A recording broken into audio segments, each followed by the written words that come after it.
అంటే మీ మాటల ద్వారా సమాజంలో చైతన్యం వస్తుందండి. చైతన్యం వస్తుంది, మీరు రావాలి కూడా. ఎందుకు రావాలి అంటే చైతన్యం రాకపోతే జగన్మోహన్ రెడ్డికి అంత దారుణమైన ఓటమి రాదు.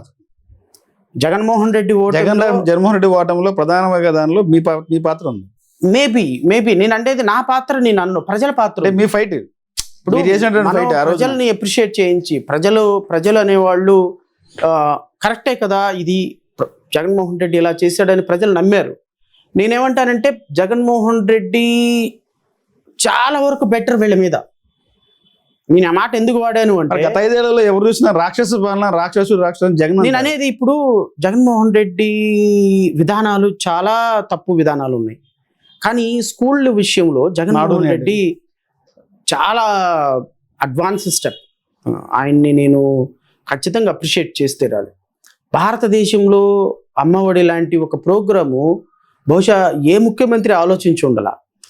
ఒక తల్లి తన బిడ్డలు పనికి వెళ్తే 10 రూపాయలు వస్తాయి అని భావించేటువంటి పరిస్థితుల్లో ఆ 10 రూపాయలు నేనే ఇస్తాను, మీ అబ్బని మీ పాపని మీ బాబుని స్కూల్కి పంపించండి అనే ఒక అద్భుతమైన థాట్ ఈ రోజు నాకు తెలిసి 20% డ్రాప్ అవుట్స్ ని స్కూళ్ళకి పంపిస్తారు.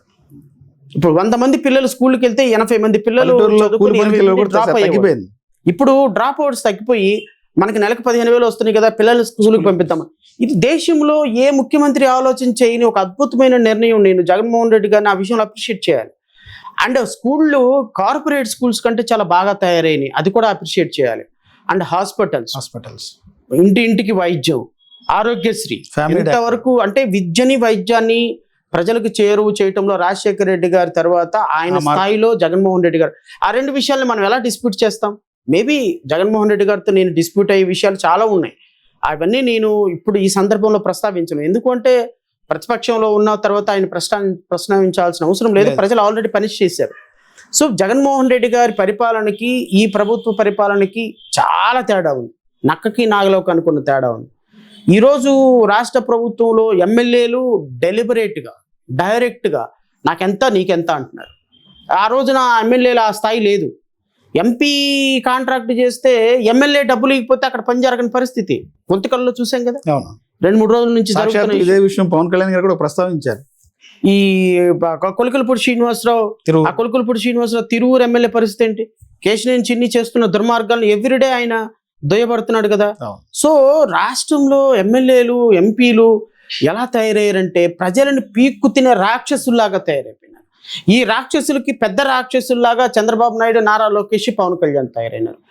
ఇప్పుడు నిన్న పవన్ కళ్యాణ్ స్పీచ్లో నేను ఎందుకు అంత ఫెరోషియస్గా మాట్లాడాల్సి వచ్చిందంటే కాలు కీలు కొమ్మిక్కలు ఎరగొట్టి నడి రోడ్డు మీద బట్టలోడు తీసి కూర్చోబెడతామని ఒక ఉప ముఖ్యమంత్రి అంటే యోగి ఆదిత్యనాథ్ ట్రీట్మెంట్. సిఐ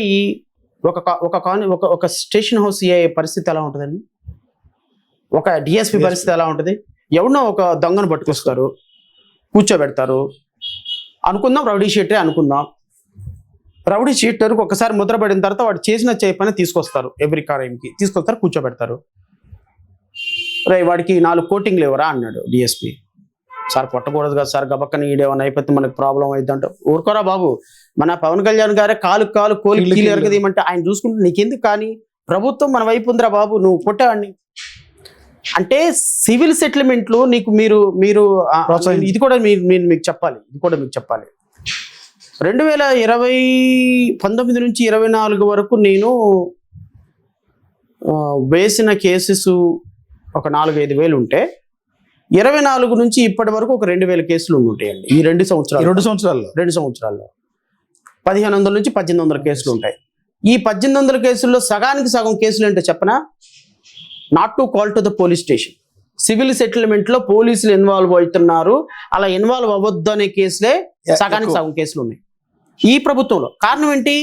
పోలీసులు ప్రతి ఒక్క డిస్ప్యూట్ లో ఈవెన్ భార్యాభర్తలు తిట్టుకున్నా కూడా ఇద్దరిని పిలిచి డబ్బులు వసూలు చేస్తారు ప్రతి పోలీస్ స్టేషన్ లో. రాష్ట్రంలో పోలీసుల పరిస్థితి ఎలా ఉందంటే సివిల్ రికవరీ ఏజెంట్స్ లాగా తయారైంది. గతం కన్నా ఇప్పుడు లా అండ్ ఆర్డర్ చాలా బాగుంది, పోలీసులు బాగా పనిచేస్తున్నారు, హైకోర్టులో వెళ్ళి చూడమనండి అనితా గారిని హైకోర్టులో వెళ్ళి చూడమనండి. రోజుకి ఎన్ని కేసులు పోలీసులు మమ్మల్ని వేధిస్తున్నారు, సివిల్ డిస్ప్యూట్ లో వస్తున్నారు, పొలాల కేసుల్లో వస్తున్నారు, భార్యాభర్త కేసుల్లో వస్తున్నారు, ప్రామిసరీ నోటు కేసుల్లో వస్తున్నారు, మా ఆస్తులు తగాదాల్లో వస్తున్నారని రోజుకి 100 పిటిషన్లు హైకోర్టులో ఎందుకు పడుతున్నాయో వంగలపూడి అనితాన్ని ఒకసారి ఆమె మిగతా విషయాలు పక్కన పెట్టి వెళ్ళమనండి. తప్పు ఇది. రాష్ట్ర ప్రభుత్వంలో పోలీసులు విచ్చలవిడితనం తయారైంది, ఎమ్మెల్యేలు విచ్చలవిడితనం, ఎంపీలు అయితే అసలు మీరు మాట్లాడటానికి లేదు. 7 కాన్స్టిట్యున్సీ నుంచి ఎంత డబ్బులు వస్తున్నాయి, ల్యాండ్లో ఎంత వస్తున్నాయి, ఇసుకలో ఎంత వస్తున్నాయి, లెక్కర్లో ఎంత వస్తుంది, ప్రతి ఏరియాలో సాయంత్రానికి లెక్కేసుకునే పరిస్థితి ఎక్కడుందండి లా అండ్ ఆర్డర్? 30,000 మంది అమ్మాయిల మీద అఘాయిత్యాలు జరిగాయి. గతం కన్నా ఇప్పుడు పోస్తే లా అండ్ ఆర్డర్ చాలా బాగుంది, ప్రతి ఒక్కరు స్వేచ్ఛగా తిరుగుతున్నారు, సమాజం చాలా బాగుంది అనేది పవన్ కళ్యాణ్ గారు, హోంమంత్రి వంగలపూడి అనిత గారు చెప్తారు. గతంలో మాడాలంటేనే, ఫోన్లో మాడాలంటే భయపడే పరిస్థితి గతంలో, ఇవాళ ఆ పరిస్థితి లేదు, స్వేచ్ఛగా ఉన్నారు, స్వేచ్ఛగా తిరుగుతున్నారని చెప్తారు. రాజకీయ నాయకులు మాటలకను చేతలకు చాలా తేడా ఉంటుంది కదా. ఏదన్నా సంఘటన జరిగినా హోంమంత్రి తక్షణం వెళ్తారనేది చంద్రబాబు గారు చెప్తారు. రాష్ట్రంలో ఏదన్నా సంఘటన జరిగితే హోంమంత్రి స్పందించే తీరు గతంలో ఎప్పుడన్నా చూసారా అని చెప్తారు. అడుగుతాను, చెప్పండి. ఉప ముఖ్యమంత్రి కాన్స్టిట్యున్సీలో ఒక టీడీపీ జిల్లా అధ్యక్షుడు ఒక అమ్మాయిని రేప్ చేశాడు. అనిత వెళ్ళారా? పవన్ కళ్యాణ్ వెళ్ళాడా? లేదు. నెంబర్ 2, అదే కాన్స్టిట్యున్సీలో దళితుల్ని వెలేశారు. అనిత వెళ్ళిందా? పవన్ కళ్యాణ్ వెళ్ళాడా? నెంబర్ 2, ఆ పిల్లల్ని ఎస్సీలు మీరు ఏం పీకుతారా అని చెప్పేసి మాట్లాడారు. ఒక హెచ్ఎం, డిప్యూటీ హెచ్ఎం మాట్లాడారు. అంతా వెళ్ళారా? అంటే మాస్టర్ పిల్లల్ని అలా మాట్లాడింది అనేది పొలిటికల్ గా వెళ్లకుండా పొలిటికల్ అనే స్టేట్మెంట్ ఎలా ఇస్తారు? ఏ సందర్భంలో ఎక్కడికి వెళుతున్నారు? అనిత గారు అసెంబ్లీలో చెప్పినటువంటి స్టాటిస్టిక్స్ రిపోర్ట్ చూస్తే 2025 ఆగస్టుకి 26,000 మంది మహిళల మీద అఘాయిత్యాలు జరిగినాయి అన్న కేసులు నమోదైనాయి 18 నెలల కాలం. మరి ఎంతమంది దగ్గరికి పవన్ కళ్యాణ్ వెళ్ళాడు, ఎంతమంది దగ్గరికి అనిత గారు వెళ్ళారు చెప్పండి? ఎందుకు జరుగుతున్నాయి ఇన్ని అఘాయిత్యాలు? లా అండ్ ఆర్డర్ బాగుంటే, లా అండ్ ఆర్డర్ పర్ఫెక్ట్గా ఉంటే ఎందుకు జరుగుతున్నాయి ఇన్ని అఘాయిత్యాలు? ఎందుకు ఇంతమంది మహిళల మీద అఘాయిత్యాలు జరుగుతున్నాయి? ఎందుకు ఇంతమంది గంజాయి కేసులు ఎక్కువైపోతున్నాయి? ఎందుకు గంజాయి పండించే వాళ్ళ సంఖ్య పెరుగుతుంది? 2 లక్షల కేజీల గంజాయి 16 నెలల కాలంలో దొరికింది అంటే పట్టుబడుల్లో, ఇంకా దొరకని గంజాయి ఎంత ఉంది? గతానికి ఇప్పుడు పోస్తే గంజాయి అనేది చాలా తగ్గించని నేను అంటుంది. గతంలో షాపుల దగ్గర, విద్యాలయాల దగ్గర అమ్మేవాళ్ళు, ఇవాళ ఆ పరిస్థితి లేదు. మేము వచ్చిన తర్వాత గంజాయి అనేది పూర్తిగా తగ్గిందని చెప్తున్నారు. Door to door. ఇప్పుడు ఇంతకు ముందు షాపుల దగ్గరికి వెళ్ళి, స్కూళ్ళ దగ్గరికి వెళ్ళి తెచ్చుకునే వాళ్ళు ఇప్పుడు డోర్ టు డోర్ అమ్ముతున్నారు. వాళ్ళే ఏజెంట్లను పెట్టుకొని గంజాయి కావాలని కాలేజీ దగ్గరకు వచ్చి, క్లాస్ రూముల దగ్గరకు వచ్చి వాళ్ళే అమ్ముతున్న పరిస్థితి వచ్చింది. అది నేను చెప్పలేదు కదా. ఒకసారి మీ అధికారిక ఛానల్ ABN ఛానల్లో డిబేట్ పెట్టారు మొన్న, అదే చూస్తే తెలిసిపోతుంది. ఇవన్నీ రాష్ట్ర ప్రభుత్వంలో మాట్లాడిని కూడా అబద్ధపు మాట్లాడి, రాష్ట్రంలో లా అండ్ ఆర్డర్ లేదు, గంజాయి పెరిగిపోయింది, మాఫియా పెరిగిపోయింది, పోలీసులు పందికొక్కులాగా తయారైపోయినారు.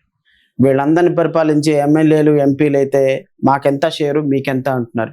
రాష్ట్రంలో పేదవాడి బతుకు అతలాకుతలం అయిపోయింది. ఏం చేయాలో అర్థం కాని పరిస్థితి. ఈ రాష్ట్ర ప్రభుత్వాన్ని 164 సీట్లు ఇచ్చి తెచ్చుకొని నెత్తిని పెట్టుకొని ఈరోజు మా నెత్తిని నిప్పులు పోసుకున్నామని ప్రజలందరూ ఏడుస్తున్నారు. సంక్షేమ పథకాలు లేవు, యువతకు ఉపాధి లేదు, కంపెనీలు పెట్టేవాళ్ళు లేడు, పెట్టినా రూపాయి పెట్టుబడి పెట్టేవాళ్ళు లేడు.